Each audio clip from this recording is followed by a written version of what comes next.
Hello friends, welcome to my YouTube channel ignited mind classes. तो आज हम पढ़ेंगे क्लास 8 की साइंस का चैप्टर नंबर 7 और इसे हम पढ़ेंगे रिसाइकलिंग ऑफ पेपर। तो चलिए पढ़ते हैं। प्रोफेसर अहमद जो हैं बच्चों का जो अटेंशन ड्रॉ करते हैं किसकी तरफ, एक और कॉज जो है, किसका कॉज, डिफॉरेस्टेशन का। मतलब जंगल काटे जा रहे हैं, अब इसमें और क्या कॉज हो सकते हैं, चलिए पढ़ते हैं। अब वो उनको बताते हैं बच्चों को कि 17 फुल ग्रोन ट्रीज़ जो हैं, मतलब कहने का कि 17 ट्रीज़ अगर आप उनको फुल ग्रोन मतलब पूरे के पूरे अगर ट्रीज़ वो पेड़ होंगे तो आप 1 टन पेपर निकाल सकते हैं। अब 1 टन कितना होता है, यानी कि 1 टन जो होता है, 1 टन हम बोलें 1 टन, तो 1 टन होता है भाई 1000 kg। कितना होता है 1000 kg, ठीक है।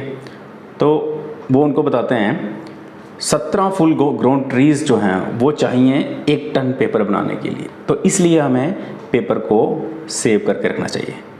तो प्रोफेसर अहमद जो हैं ये भी बताते हैं बच्चों को कि पेपर को इसको रिसाइकिल किया जाता है 5 या 7 बार, ठीक है, यूज़ के लिए।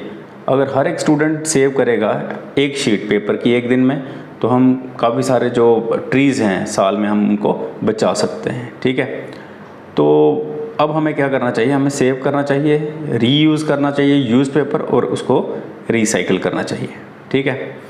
तो इस तरह से हम ट्रीज़ को नहीं बचा रहे हैं, बट कि एनर्जी और वाटर जो उनको बनाने के लिए चाहिए, पेपर को बनाने के लिए चाहिए, वो भी हम सेव कर रहे हैं, ठीक है। इसके अलावा जो amount of harmful chemicals use होता है पेपर में, कभी पेपर मिल में जाना, वहाँ पर देखना, वो भी रिड्यूस होगा। यानी कि पेपर मिल में जो केमिकल यूज़ होता है वो भी कम यूज़ होगा, क्योंकि ये तो बहुत ही हार्मफुल होता है हमारे लिए। तो अभी तक हमने पढ़ा था डिफॉरेस्टेशन के बारे में, जिसमें जंगल काटे जाते हैं, जंगल को डिस्ट्रॉय किया जाता है अलग अलग पर्पज़ के लिए। अभी हम पढ़ेंगे रिफॉरेस्टेशन। तो आपको ये सोचकर हैरानगी होगी कि हमने डिफॉरेस्टेशन पढ़ा है, तो ये रिफॉरेस्टेशन क्या है, ये तो नई चीज़ है। देखिए मैं आपको बताता हूँ। प्रोफेसर अहमद जो हैं वो सजेस्ट करते हैं कि अगर हम डिफॉरेस्टेशन को रोकना चाहते हैं, अगर हम इसका आंसर देना चाहते हैं, तो वो हमारा आंसर है रिफॉरेस्टेशन का। तो रिफॉरेस्टेशन क्या है, ये रीस्टॉकिंग है डिस्ट्रॉयड ट्रीज़ की। और जैसे हमने कोई चीज़ डिस्ट्रॉय कर दी, जैसे ट्रीज़ ही आपने डिस्ट्रॉय किया, हम उनकी भरपाई कैसे करेंगे, उनको कंपनसेट कैसे करेंगे। भाई उसका कंपनसेट करने का एक ही तरीका है कि आप नए ट्रीज़ लगाइए रीस्टॉकिंग के लिए।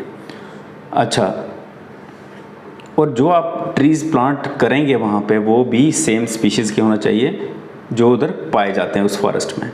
तो एटलीस्ट हम ये कह सकते हैं, एटलीस्ट उतने ही ट्रीज़ लगाएं जितने हम काटते हैं। मतलब जैसे आप 10 काटते हो तो 10 ही लगाओ। तो रीफॉरेस्टेशन जो है वो नेचुरल भी हो सकती है, ठीक है। अगर डिफॉरेस्टेड एरिया को आप अनडिस्टर्ब छोड़ दें, कुछ ना करें, तो वो रीएस्टेब्लिश करेगा अपने आप को, समझे, वो रीएस्टेब्लिश कर सकता है, ये भी है। और नेचुरल रिफॉरेस्टेशन में क्या होता है, ह्यूमन बीइंग का कोई रोल नहीं होता, ठीक है। याद रखना कि नेचुरल रिफॉरेस्टेशन होती है ना जब, तो वहाँ पर ह्यूमन बीइंग्स का कोई रोल नहीं रह जाता, ठीक है। तो अब ऑलरेडी हमने कितना डैमेज किया है फॉरेस्ट को, ये आप जानते हैं।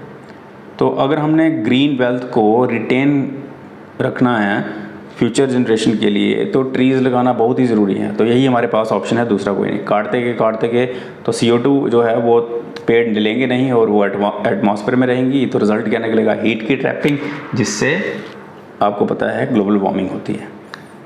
अच्छा, प्रोफेसर अहमद अब क्या करते हैं, बच्चों को बताते हैं कि भारत में हमारे पास फॉरेस्ट कंजर्वेशन एक्ट है। कौन सा एक्ट है, फॉरेस्ट कंजर्वेशन एक्ट, ध्यान से सुनना इसको।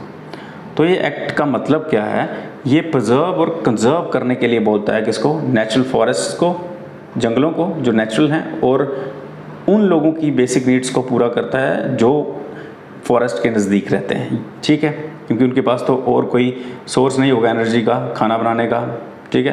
तो उनके लिए तो सिर्फ फॉरेस्ट ही है ना। अच्छा, कुछ देर बाद रेस्ट करने के बाद माधव जी क्या करते हैं, बच्चों को कहते हैं कि चलो भाई अब चलते हैं वापस। अब ज़्यादा देर तक सनसेट के बाद यहाँ पे रुकना जंगल में मुश्किल है। इस तरह से ये चैप्टर जो है यहाँ पे ख़त्म होता है। तो आगे आपके पास कुछ इन्होंने जो है बुक्स के रिलेटेड जो है कुछ कीवर्ड्स दिए हैं, जैसे वाइल्ड लाइफ सेंचुरी के बारे में बताया है, नेशनल पार्क, बायोस्फीयर रिजर्व्स। ये नेम्स जो हैं ये उन एरियाज़ को दिए गए हैं जहाँ पर हम कह सकते हैं कंजर्वेशन और प्रिजर्वेशन होती है, चाहे वो फॉरेस्ट है चाहे वो एनिमल्स है।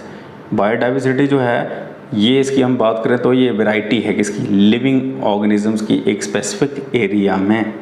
प्लांट्स और एनिमल्स जो हैं पर्टिकुलर एरिया के, इनको हम फ्लोरा एंड फाना बोलते हैं। प्लांट्स को क्या बोलते हैं, फ्लोरा, और एनिमल्स को क्या बोलते हैं, फाना। एंडेमिक स्पीशीज़ जो हैं वो पर्टिकुलर एरिया में ही मिलते हैं, ठीक है। और जो एंडेंजर्ड स्पीशीज़ हैं वो हैं जो डेंजर फेस कर रहे हैं, किसका, एक्सटिंक्शन का, ठीक है। और रेड डेटा बुक जो है इसमें रिकॉर्ड है वो जानवरों स्पीशीज़ का जो खतरे में है। अच्छा, माइग्रेशन जो है ऐसा फिनोमेना है जिसमें मूवमेंट होती है स्पीशीज़ की, जहाँ पर वो रहता है वहाँ से उस जगह पे जहाँ पर उसको लगता है कि वो कंफर्टेबल फील करता है, ठीक है, दूर। और वो पर्टिकुलर टाइम पीरियड के लिए क्या होता है, वो मूव करता है, ठीक है, हर साल। और स्पेसिफिक पर्पस के लिए, कौन से पर्पस के लिए, ब्रीडिंग के लिए। तो हमें सेव करना चाहिए, रीयूज़ करना चाहिए, रिसाइकिल करना चाहिए पेपर, ताकि ट्रीज़ को बचाएं, एनर्जी को बचाएं और वाटर को बचाएं। रीफॉरेस्टेशन क्या है, रीस्टॉकिंग किसकी, डिस्ट्रॉयड फॉरेस्ट की। और वहाँ पर रीस्टॉकिंग यानी कि रिप्लेनिश कैसे कर सकते हैं, न्यू प्लांट को वहाँ, न्यू ट्रीज़ को वहाँ पे प्लांट करके, ठीक है। तो ये हमारा आज का चैप्टर था।